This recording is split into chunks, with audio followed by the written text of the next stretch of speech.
A reading from the Holy Gospel according to Mark. Jesus and his disciples set out for the villages of Caesarea Philippi. Along the way, he asked his disciples, "Who do people say that I am?" They said and replied, "John the Baptist, others Elijah, still others one of the prophets." And he asked them, "But who do you say that I am?" Peter said to him in reply, "You are Christ." Then he warned them not to tell anyone about him. He began to teach them that the Son of Man must suffer greatly and be rejected by the elders, the chief priests, and the scribes, and be killed and rise after 3 days. He spoke this openly. Then Peter took him aside and began to rebuke him. At this, he turned around and, looking at his disciples, rebuked Peter and said, "Get behind me, Satan. You are thinking not as a God does, but as human beings do."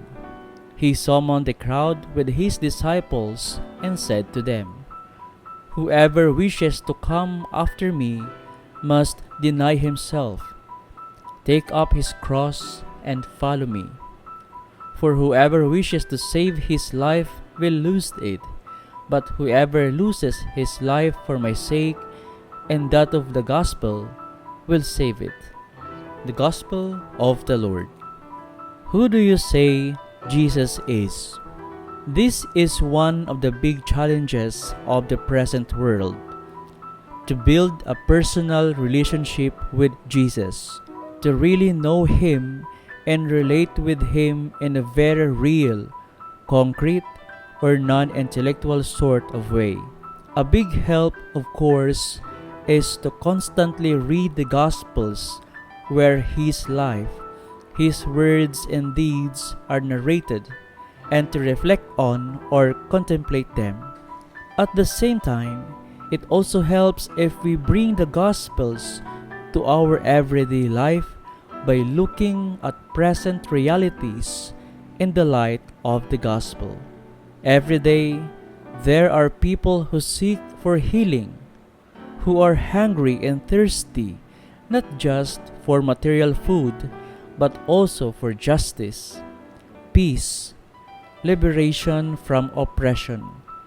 And there are those who hunger for the Word of God, for words of consolation, hope, and forgiveness.